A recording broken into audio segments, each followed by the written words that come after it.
MIS is taking care of me. Everyone.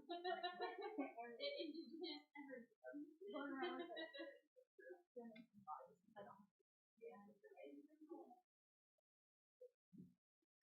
I know you. I'm Jessica.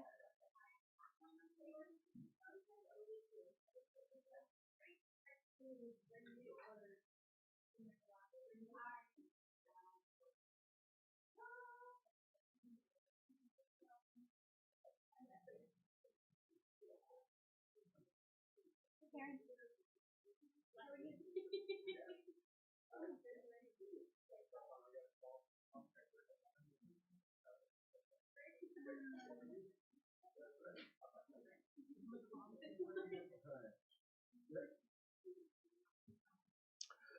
Okay, we will call this policy and governance meeting to order. All three districts are present. Notice of the meeting was properly posted on April 7th, 2025.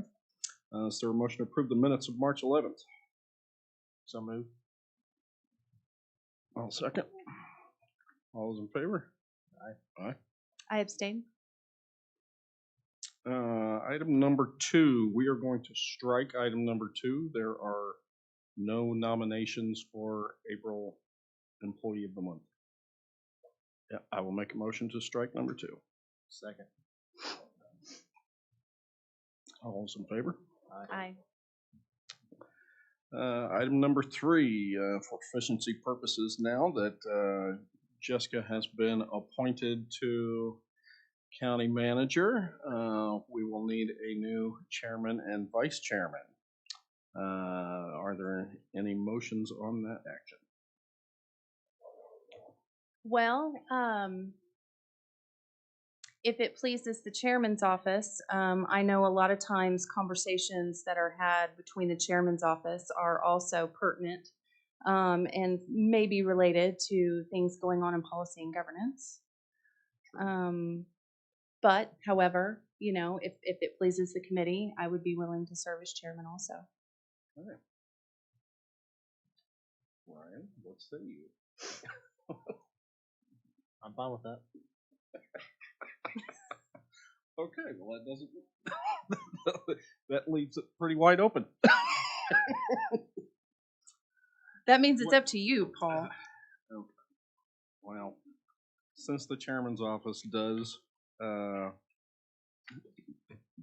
direct involvement, I will go ahead and accept chairman if that is Okay. to both of you. Well, then I will make the motion to appoint Paul Foster as chairman and myself as vice chairman. I'll second that. Okay. All those in favor? Aye. Aye. Okay, item number 4, Oklahoma County's ARPA funding allocation. Danny.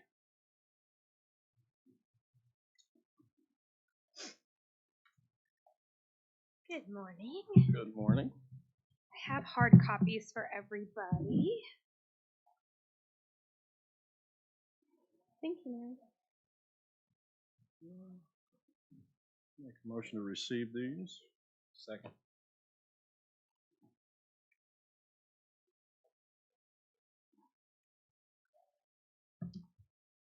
Okay, all those in favor? Aye. Receive a copy of the report. Okay, the floor is yours, Danny. Awesome.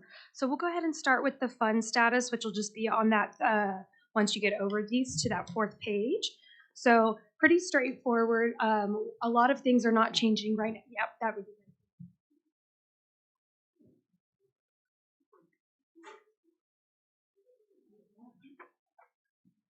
So the total projects approved is not changing as of right now. There's no additional projects because all of your funds have been obligated. So that obligated number is also not changing.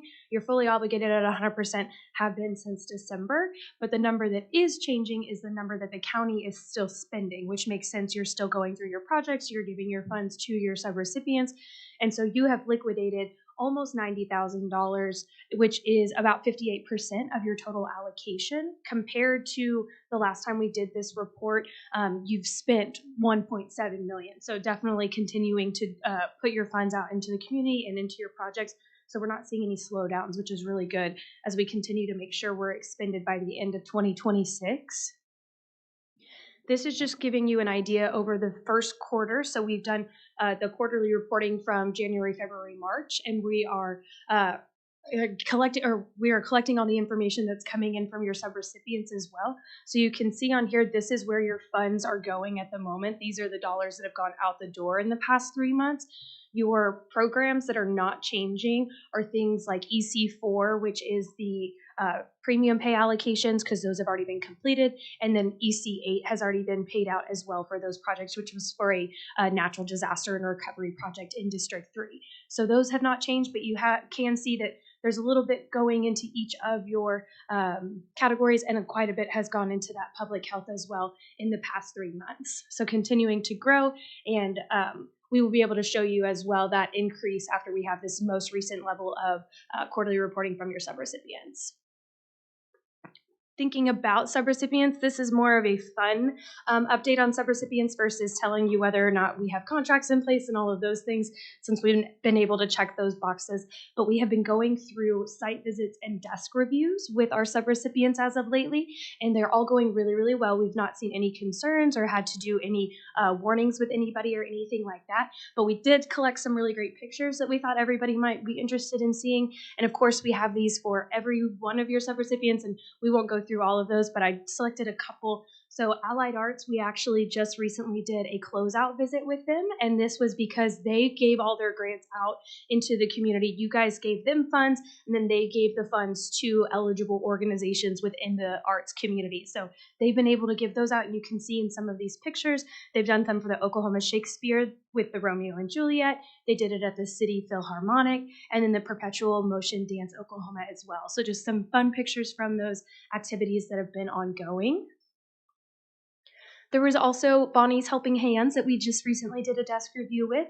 This is one of the organizations that is working towards grocery delivery services for individuals who are homebound, 60 years or older, or potentially disabled. And additionally, they are serving low-income families and individual and homeless people by offering food and services. So they're really working towards improving that quality of life for your vulnerable populations here in Oklahoma.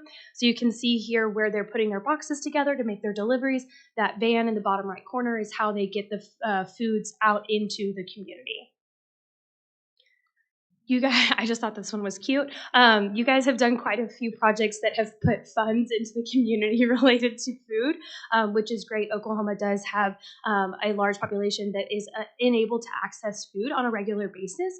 And so these programs have really helped kind of bridge some of those gaps. So the Regional Food Bank, the way that this one worked is they received funds from you all to go towards eligible internal county nonprofits and organizations as credits. So you guys gave them funds. If an organization was within the county, because they serve a wider region, but if an organization was in the county, they got a certain allotment of credits based on the funds that they received. And then they've been able to draw down, those organizations have been able to draw down because of those funds without having to pay the Regional Food Bank for those services. So you can see just a couple of pictures on this one, and then some more here where people are actually within the food bank picking up and shopping and also getting things delivered. This is one I actually have going on this week, and I am adding it preemptively because I just thought the picture was too good.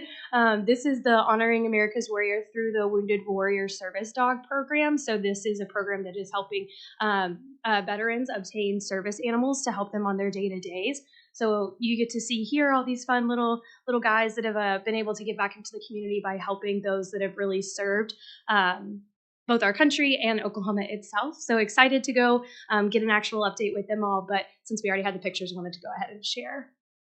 We, of course, have updates if you're interested on any of your other subrecipients. And the annual report will be coming up in July. So we'll be adding these pictures in that annual report as well. So that will all be public facing and can be used for you all and also for the community to see. Talking a little bit about reporting. So as I mentioned, We do have annual reporting coming up, and that will be completed at the end of July, but we will go ahead and start that process. We're already looking at formatting and things like right now, but once we've collected all of this most recent round of project and expenditure reporting from the subrecipients, which is due to me this week from them, we will also use that as our data set going into the July report. So we will have the quarterly report submitted at the end of this month, and then we will do the annual report in July. This kind of just walks you through all the things we've checked off when it comes to reporting. So everything in green on this left-hand side is the quarterly reporting, and then the annual reporting. So as you can see, we've completed 14. We're on our 15th one, and then for the annual report, we've completed 4 on the 5th one. So continuing to move forward with those without any issue. And the work plan, it's not changing substantially at this point in time, since a lot of what we're doing, since projects have already been selected and obligations are remaining the same, we are working towards now just continuing those site visits really is what our large lift is right now, and then focusing very strategically on the reporting.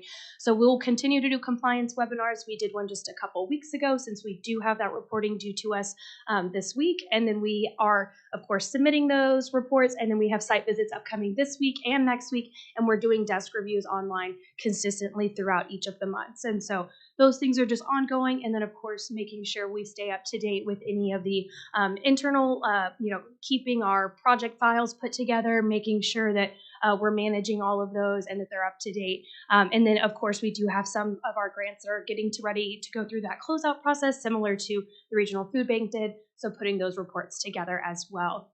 And this just highlights all of that in a colorful format. But that is all I have for you guys today, unless there are questions. How often are you doing the site visits? What's your rotation on that? So for site visits, I do the actual site visits when I'm on site. So I have 1 today and I have 2 tomorrow, and then I have 3 next week when I come back. And then the desk reviews, we did about 8 of them in the month of March. Do you go back and do repeat site visits? We do until they're closed. Yes, we will do a site visit or a desk review, either one, with an organization until they are closed out. I appreciate if you let me know about the next time you go to the Wounded Warrior one. Yeah. I'd love to attend with you. Absolutely. So one thing that I would like to add in regards to our meeting yesterday, and so we didn't have a chance to put this into our slides, but we are working on the compliance, reviewing our compliance documentation, and then moving forward in regards to having our ARPA finance team on our weekly or bi-weekly calls. That will include Aaron, myself, Ashley, our Accenture team, Bill White's team, moving forward. And so what we're doing is we're working with our awesome partners with MIS to make sure that we have a good communication piece to where we can have proper document storage, proper compliance folders, and then creating workflows. What I have found in the past 2 weeks that I've been here, that unfortunately many of our POs are set up incorrectly in regards to pay our construction projects on time. And so we're addressing those immediately, or working together as a team with Ashley, with purchasing, and Charlotte has been phenomenal in helping resolve those issues, as well as putting together really good internal controls with our engineering team to make sure that we have proper POs and everything is ready to go once it's received by our requisitioner and receiver. So I just want to give you a heads up that we're working through those issues, and then also with Danielle in regards to putting together in Microsoft 360 a tracking. I'm a very visual checklist person. Randy knows this. And so I wanted anytime any of our P&G committee, as well as purchasing and other partners, to be able to access to see where we're at and all the projects that we're working on. So just wanted to give you an update. We talked about this yesterday, but it is something that is something that we need to address and handle moving forward. I think it's a great idea. Thank you for taking the initiative to put some structure to that, so we can move forward and hopefully not have these sorts of issues again. So thank you both. Yes, absolutely. And shout out to Dane, because we had met with him yesterday about getting the team set up. And so looking forward to making it easily accessible for everyone, and also much more streamlined. That's great. Thank you. Yeah, absolutely. Thank you. Okay, item number 5, 2024 grant funds. Jessica. And my partner, Ashley. Okay, so I had sent out information to the committee members just in regards to a timeline of everything. that has happened since we applied for this grant, as well as application, so that way you could look through that just as a refresher as to where we're at. And so I didn't attach those documents, didn't have PDF quite then, but that would just been a lot of information. Is more just background for you. Thank you for providing that. Absolutely. And so Ashley and I have been working diligently in regards to next steps for the 2024 AG opioid abatement grants.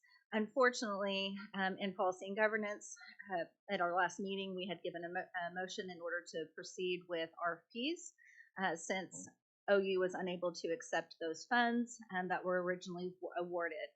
I and Ashley have both met with the AG on a Teams meeting, Jill as well as Terry, and unfortunately we did not have permission to move forward with just selecting and sending out an RFP for a new allocation or alignment of scope. Mm-hmm. But we do have the ability, we have two options. So the first option is that we can award the $299,000, give you the exact amount. $813. Thank you, $813. 63 cents. Yes, thank you, Brandy. Leave it to the Comptroller. Exactly. We can award the exact amount of funds to a organization that is like in scope, that provides opioid abatement services of counseling and prevention for expecting women, peri and postpartum women, and they can utilize those funds without having to go to the AG's board meeting in May, on May 15th, without having permission to move forward. Any of the proposals that came in as a result of the RFP, would they meet that qualification or no? Unfortunately, those would not meet that qualification as is. They also do not meet the qualification for the amount. This was before we had this knowledge, and Ashley did an amazing job putting together that RFP, but we allocated the amount in the instructions for the grant anywhere from 10,000, I think 10,000 to 285. There was an administrative fee of 5% that was included in this grant that Nikki had written in, and I would not like to receive that administrative fee. I've talked to Jill. I would recommend to move forward with the full amount to the organization that can utilize it to prevent opioid abatement. The reason being is it becomes a issue in regards to trying to figure out where that funding is going to go. There's a lot of reporting that goes along with my hours versus and taking it out of my current time and salary, and it's just I would prefer and would recommend us just awarding the full amount rather than an administrative fee specifically to this. So because of the awards coming in ranging, I think our lowest was 12,000 up to around 125. We cannot select multiple recipients. We can just select one, and it needs to be for the full amount because they do not want to have to re-award it to somebody else. They really want us to be able to receive the full amount and be able to utilize it for the good in the community. And so after saying all that, option A would be for us to select another organization that can provide like in scope services for the full amount. And any other organizations that we know of? So Ashley and I did a great job, and then I'll let you explain the process. Did a great job in regards to reaching out and talking with Jill, and Jill did a great job in regards to identifying with Healthy Minds who would be possible candidates for receiving these funds. We have several. I have a whole list. So there are some. Yes. Very good. And one of which that they highly recommend that I have been waiting to reach out to, which is the STAR Prenatal Clinic. It's a substance use recovery and treatment center at the OU Health Science Center. And so I have an email drafted for Dr. Mayer, who contacted Nikki in regards to not being able to receive the funds, to make sure that this isn't the same program that they were initially wanting to use, and then learn more about OU's initiatives in this area. So we are prepared in order to reach out to all of these nonprofit organizations and hospitals, clinics, in regards to the need that we have for this grant. And then I'll let Ashley explain to you that process and recommendation that we have of what option A would be. So the first step that we would have to do is to reject the proposals at BOCC tomorrow. We preemptively put that on the agenda just to make sure we stayed on track. We can reach out to all of the vendors that turned in proposals. We've been talking through them throughout the process, so we think we'll have a good response from them when we let them know if that's what you decide to move forward with. And then we have worked with the AG's office to get I think a pretty good list of people that can provide services. I also think when we issue the new RFP, there's an introductory paragraph that we can adjust to go a little bit deeper into the services that we want. And I think from that alone, we will have more interested parties reach out. But that would be our recommendation to move forward with it. We can also include the past applicants, the people that had applied for the last RFP, and send in proposals to see if maybe they do offer those type services. And so Ashley's done a great job in regards to staying in contact with them through this process, and they've been completely understanding. And so we'll include them whenever we send it out to RFP as well, just in case they do provide services we're unaware of. Would you recommend putting if we chose option A, putting some kind of time frame on that before we move to option B, which would be more RFPs, right? So option A, I strongly believe that we'll have a recipient that would be able to utilize the full funding once we receive those RFPs. I think we should put it on a short time frame in regards to publication, maybe give it a week, Probably two weeks, because we are on a time frame of when these funds need to be utilized by, which is December 31st of 2026. We want to get it in the hands of those that can use them as soon as possible. So I feel confident that is the recommendation of the AG's office in order for us to use the same scope and identify, and that's why they're working so hard to help us identify those that could actually utilize those funds. Option B would be to not select the scope of helping women that are expecting or peri or postpartum with opioid use and addiction or exposure. Option B would for us to go before the board on May 15th, and explain to them why we need to reallocate our funding and focus elsewhere, which would then allow for us to open up the application to anyone that offers opioid abatement. So it wouldn't be specific to scope. Lincoln County just went through this process. I sent you the slides from the opioid abatement meeting, and they were very detailed and in regards to their approach and what they had planned to do moving forward. And they had specifically identified a partner in that process. Whereas I think, would be, in regards to have full transparency, it would be good for us to send out an RFP. So we would recommend going with option A. I think that sounds like the most pragmatic approach. I mean, if the AG is on board with that, it's a shorter turnaround time. We only have a limited amount of time anyway. Sounds like Plan B is much more cumbersome. And so I would definitely be in support of Plan A. What time frame would you? Well, if you reject those tomorrow and you need a full 2 weeks. So we can start publishing as early as Thursday. We've got a draft in the works currently. Oh, very good.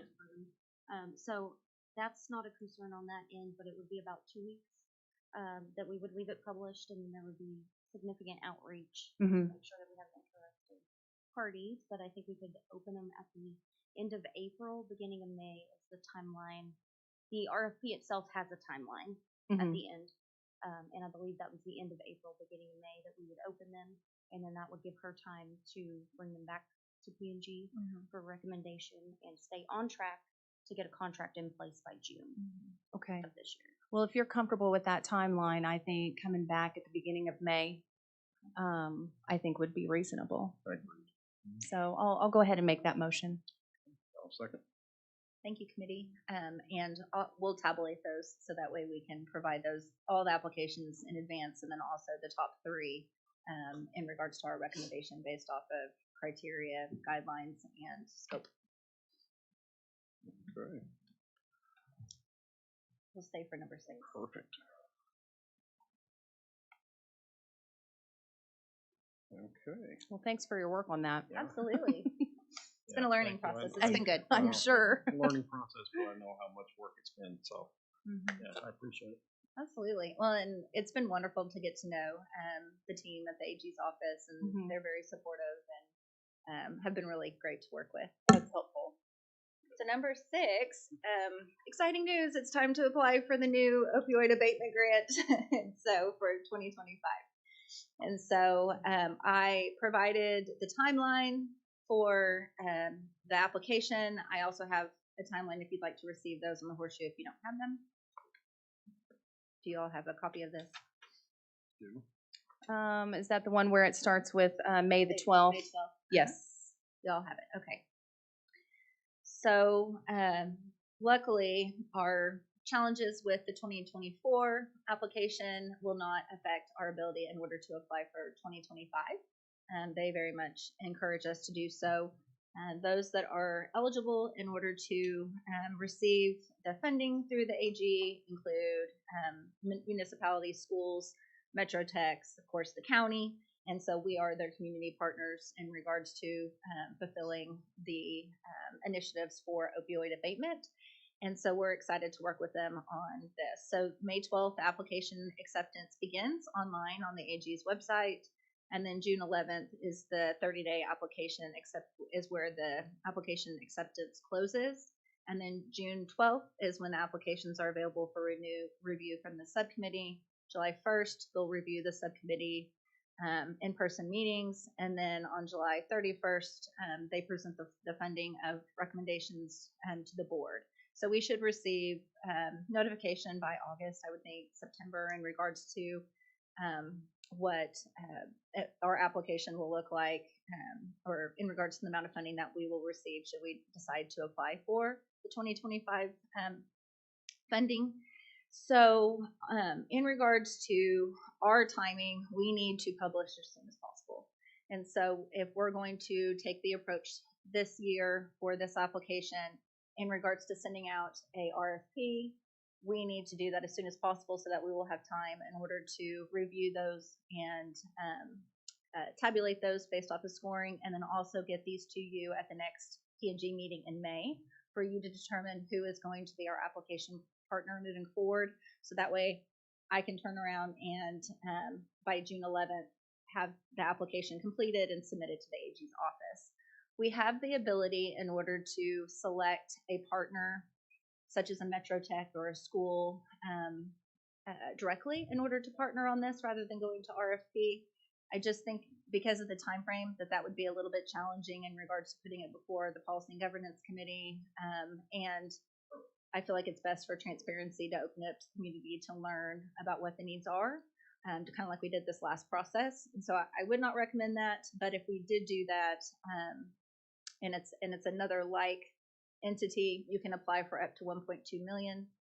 We can apply for up to 900,000 individually. So that would be my recommendation, would be to send it to RFP, apply for up to 900,000. And that way we learn from the community what the needs are, and then be able to discuss who we're awarding it to at the May 12th or the May Policy and Governance meeting. Do you have anything to add to that? No, we've got a draft also started on that just in case. So Oh, you're right on We're top ready to of go. it. trying to stay on top of it. Nice. That's great. Is it possible in regards to the FY25 grant, is there any way when we send an RFP to make sure that we don't have to reward all of the money to a single individual group, or is it possible that can be split up and other groups can get a share of that? So the purpose of the funding is to partner with one organization in order to receive that full amount of funding. We cannot give it to multiple partners, because that was what we ran into with this last RFP, and it would be difficult in regards to compliance and tracking. And so the purpose of the RFP would to identify the best partner for the county and then move forward with providing that one entity based off of what they're going to be doing in order to serve. Okay. There's really not a way for us, to answer your question, to award multiple unless we were going to go with an organization that maybe served multiple entities, kind of like a United Way, agency, or, kind of like we did for Allied Arts, where they serve multiple nonprofits. But I would suggest as partnering one, just because of the compliance that goes along and tracking that goes along with this and reporting. Absolutely. I just think it would be great to keep an open mind to that and see how that would be possible. So if we decided that we wanted to split it up between different organizations and groups, I think that would be pretty helpful. Yeah, no, I think that would be great if we could learn how to do that, maybe for future applications. And I can have continued conversations with the AG's office in regards to maybe some suggestions of how we could handle that approach in the future. There will be multiple tranches of funding that go out to the community over an 8-year period. Okay. And so we'll be able to apply. It doesn't have to always be for the same scope of services. So this next round, depending on what we receive in regards to the need, it does not have to be for expecting and pregnant peri or postpartum women. It can be for something completely different, or we can choose that they can apply again, and we can continue to fund the program that we have been providing funding for in the past. Just trying to find in the information, there might be another slide. They talked about the amounts that were sent out for funding. Oh, here we go. So initially there was $23 million that were sent out for the community in 2024. $12 million was awarded the first round, and then, $23 million was initially appropriated. $12 million was awarded the first round in 2024, and then $20 million will be appropriated for 2025 grants in the community. So just some helpful information. Okay.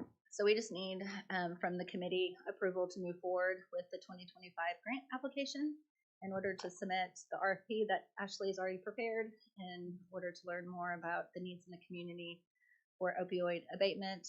And we would like to have the amount up to $900,000. Okay. Is there a motion? Yeah, if there's no further discussion, I'll make the motion to move forward. I'll second. Thank you. All those in favor, say aye. Aye.